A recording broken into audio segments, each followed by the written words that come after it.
Well, Liz Truss lasted about 44 days, the same time Brian Clough lasted at Leeds United. But Rishi, he sailed way past that. He's now been the Prime Minister for 100 days. And this was the man, the grown-up in the room, the man that was going to bring stability.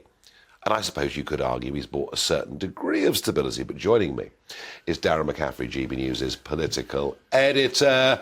Well, he's been there 100 days, but I understand some new polling coming out tonight, not looking that pretty for him. No, and this is the big problem, isn't it, for Rishi Sunak, is that even with, I think, a sense of stability, remember where we were, those panicky financial markets, the pound falling, real concerns about actually drawing back on that.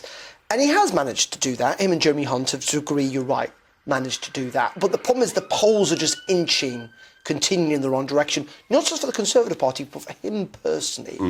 We have to look at it. He's lost 2 cabinet ministers in the space of, 3 months. He, I would reckon, is on the verge of losing a 3rd. Almost feels with Dominic Raab we're in a déjà vu situation with the Deems of Harway, where there seems an inevitability about it, I would say, Nigel. Rightly or wrongly. Rightly or wrongly, he's always denied these allegations, though they do date back for years. And you get different things from different people, but there is just another sense that, this is a problem that's been dragged out, that's overshadowing some of the announcements the government's trying to make. And I think the other big problem that he faces, Rishi Sunak, is not just that kind of mire of scandal that people continue to talk about, is the disquiet within the Conservative Party. And you and I have talked about this an awful lot in the past. There is a large section of the party, by the way, who actually got rid of Boris Johnson because they didn't think he was a Conservative, who liked Liz Truss, who thinks that the entire government's plan for the last 4 or 5 years has not been Conservative enough. They want to see taxes cut, they want to see they want to see Liz Truss economics. Yes. So you've actually got the Trussites, and they do exist, and my intelligence tells me there are 30 to 40 of them. People like IDS, Ian Duncan Smith, John Redwood. And they really think that mistakes may have been made, but actually Truss and Kwarteng were on the right route, attempting to reduce the size of a state.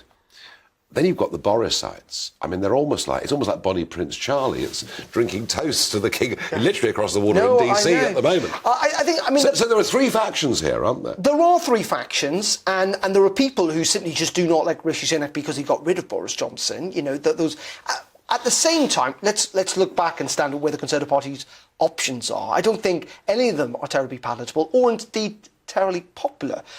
Boris Johnson is not ridiculously popular with the public. I'm sorry, he just isn't. Liz Truss certainly is not. And I just cannot see the Conservative Party changing leader again at the next election.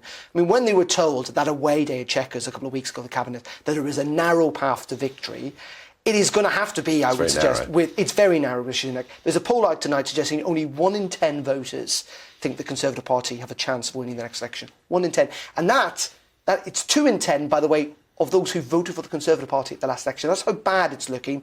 And I think for Rishi Sunak, the problem with all this, it becomes, a self-fulfilling prophecy where the Conservative Party feel and look like they're going to lose, and it becomes almost an inevitability because that's where opinion is. Now, the government would turn around and say inflation will fall this year. The economy is not looking quite as bad as it was. We heard from the Bank of England today that this recession is going to be a lot shallower.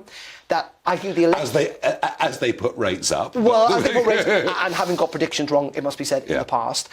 And the election is not, I think, 18, 20 months away. I mean, I think it's going to be in the autumn of 2024. That's a long way away.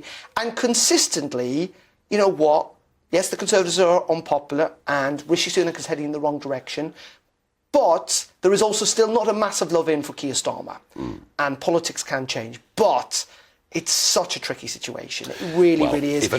If only 2 in 10 of Conservative 2019 voters think there's a chance of them winning the next election, they look doomed. Darren, as ever, thank you for your analysis.